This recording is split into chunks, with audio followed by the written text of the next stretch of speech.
Everyone has an angel, a guardian who watches over us. We can't know what form they'll take. One day, old man. Next day, little girl. But don't let appearances fool you. They can be as fierce as any dragon. Yet they're not here to fight our battles, but to whisper from our heart, reminding that it's us. It's every one of us who holds the power over the worlds we create. We're in control of this, not some bloody entities shape-shifting themselves around the solid world. We're in control. That's the great secret they don't want us to know. A reflection, a holographic reflection of us. We all live in our own little universes, really. There are points where we share the same basic reality, but we live in our own universes, because what we're putting out is what we're drawing towards us. The question is, how do we change what we're putting out?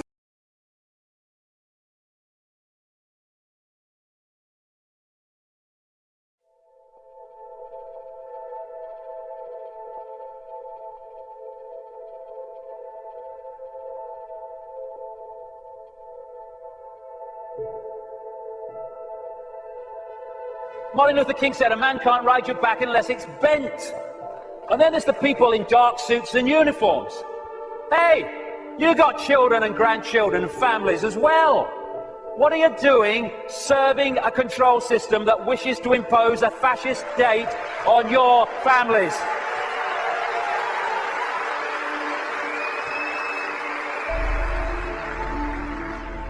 What are you going to say to your kids when the control system's here, that it's controlling every facet of their bloody lives?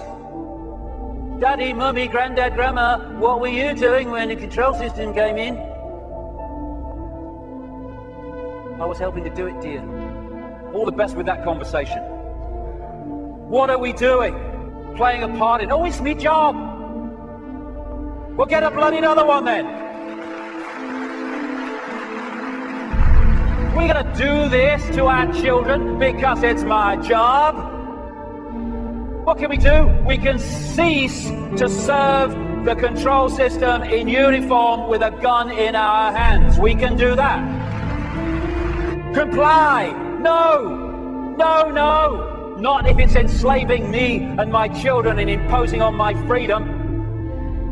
Comply. Leave your home now it's foreclosed. No, no, no. Let's follow this through, shall we? Millions of people in the world are losing their homes, being foreclosed, and ending up homeless. Let's follow this through. Why have you lost your home, my friend? Because I can't pay me mortgage. Why can't you pay your mortgage? Because I lost my job. Why did you lose your job? Because the great banking collapse, they can't get this, can't get the company went bust. And who's taking your home away and saying you've got to leave? The banks that caused the frickin' problem, and we are leaving? What are we doing? What are we doing?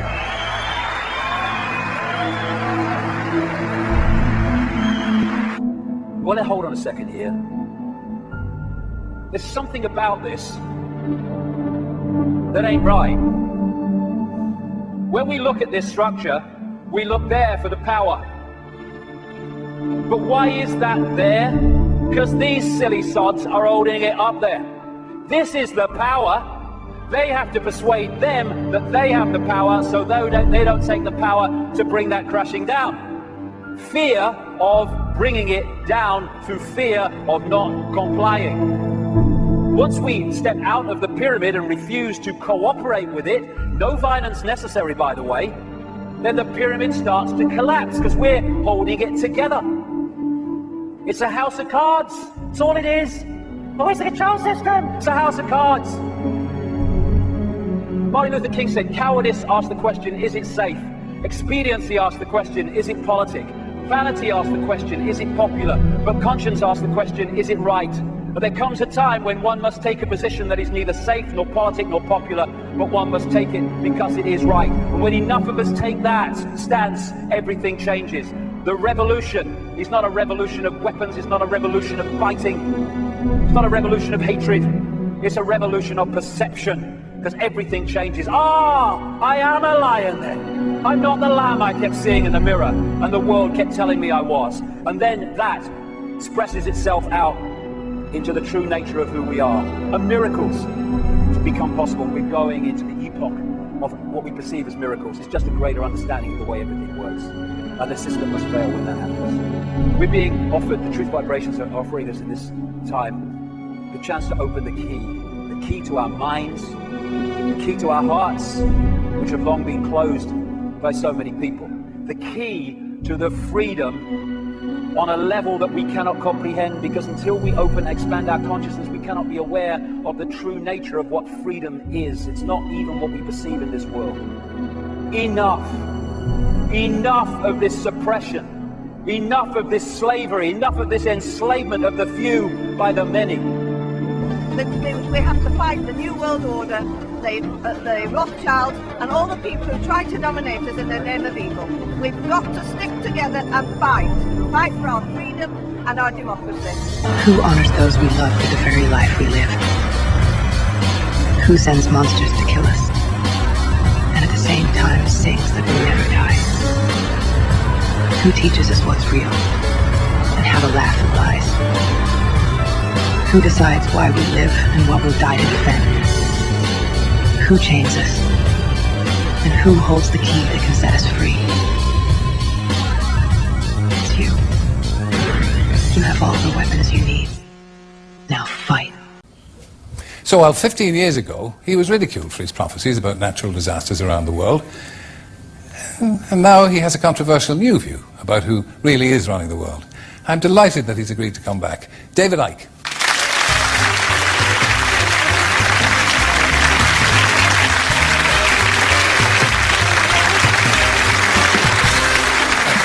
Thank you, no problem. Thank you. Now, again, when I see that, I'm slightly embarrassed by it, because I thought I was a bit sharp with that comment. So, and at the time I said I didn't mean it to embarrass you. So, that interview at the time, it changed everything for you, didn't it? Well, it changed everything in the sense of I couldn't walk down any street in Britain without being laughed at by most of the people. Going in a pub, there was uproar. A comedian only had to say my name to get a laugh. And what that does is it reveals to you the level of immaturity that passes for adulthood in this country, whereby clearly a guy was going through an incredible experience. And instead of being mature and saying, why is this guy gone from being this, what you would call straight, normal television presenter, to how he is now? This is interesting. What's happening here? Instead, and I heard the ripples of laughter 16 years on when my name was mentioned. People just laughed. But the other, which gave me a real insight, especially given what I'm doing now in my books, about how easy it is for the few to control the many. Because the many, you know, we laugh at sheep because sheep just follow the one in front. Ah, stupid sheep. We humans have out-sheep the sheep, because at least the sheep need a sheepdog to keep them in line. Humans keep each other in line. And they do it by ridiculing or condemning anyone who commits the crime, because that's what it's become, of being different. I had a choice, Terry, at that point. I could have ended up faced with that scale of ridicule and ended up shaking in the corner. Or I could have said, as I did, laugh, condemn, I don't give a damn. This is me. And if you don't like me, well, that's bad news, because this is the only me there is. And I refuse to conform and be bowed by the ridicule. And what it does, Terry, when you step out of the little box of what will other people think, how do I put this in a way that people won't think I'm crazy, you then realize how small a box you've actually been living in. But you do understand that, and I know you do, that you did make yourself a target, because what you were saying was outlandish. It was, by normal standards, outlandish and outrageous, very intense. Just have a look at this. What about eruption? When may we expect tidal waves, eruptions, earthquakes? Well, because of the nature of the way the Earth has been treated over a long period of time, a tremendous amount of energy has built up within the Earth that cannot get out. If it doesn't get out, bang. So this is going to be released in a controlled manner, as controlled as possible through earthquakes, through volcanoes and such like. If they don't happen, this is not punishment. If they don't happen, there is no Earth. You see, you're still obviously bitter about people's rejection of your ideas. No, absolutely not. What I am is frustrated at watching Orwell's 1984 unfold in front of our eyes by the day while people focus on who shot Phil Mitchell. That is frustrating, because my children and your children, thank you, are going to have to live, indeed, in the timescale, so are we, because we're living in it now, when the most basics of freedoms are being taken away. Yeah, and this is happening all over the world, and it's coordinated. Now, if people want to think that that's all happening by accident, please be my guest. I don't give a damn. But the evidence is that it's not. Eh? If it's controlled, it's not happening by accident. Who is controlling people or trying to control them? Well, there is a network of families that you can take back to the ancient world, to places like Babylon, Sumer, which is now Iraq. You can chart them through to Rome, where they were responsible for the Roman Empire and the creation of the Roman Church. God save us from religion, by the way. And then they came up into Europe to become the European aristocracy and royal families.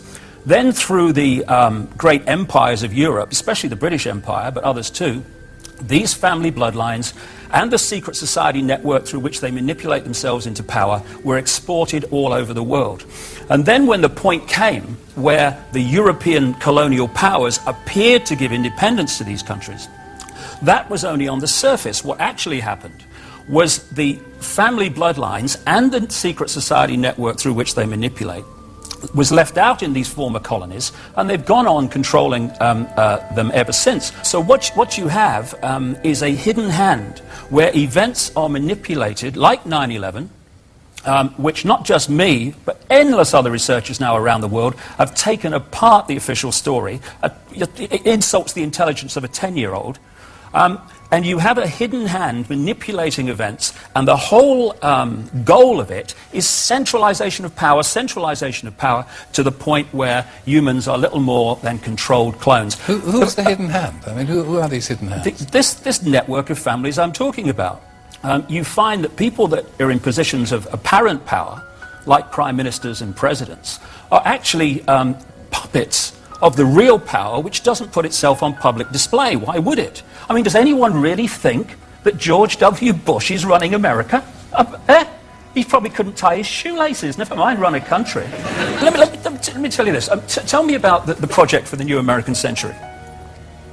Tell me about it. I know nothing about it. Exactly. Well, let me tell you then something that you should know about. And this is written down. In the 1990s, an organization was created in America called the Project for the New American Century. The people who created it were the people that have run the Bush administration from the moment it came to power.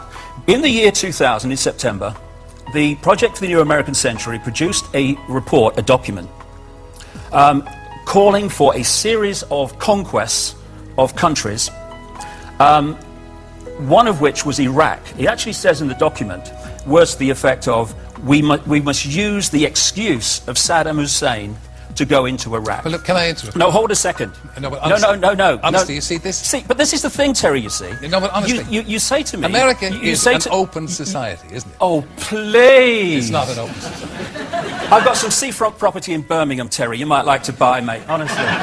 Please. Please. David. And they say I'm crazy and weird. America is an open society. My Well, God. I thought in my innocence that most Americans would know what was going on in America. Oh, God. But it's all, you know it all, and... Oh, see, now you talked about cheap jibes. That's a cheap jibe. No, it's I'm not. not claiming I know it all. I'm saying that I've been to 40 countries. I've spent enormous amount of time in America talking to people who do know what's going on, victims of what's going on, and I'm passing this over to people. Now, yeah, sure. You see how preposterous it is? What, the fact that you think America's an open society? No. Absolutely ludicrous, Terry. I've never heard anything so stupid in my life. Okay. Thank you, ladies and gentlemen. David Icke, thank you. Good luck with your mission. Pleasure. Thank you. So join me after the break, and I'll be chatting to Ulrika Johnson about life in the tabloids. You'd be mad to miss it.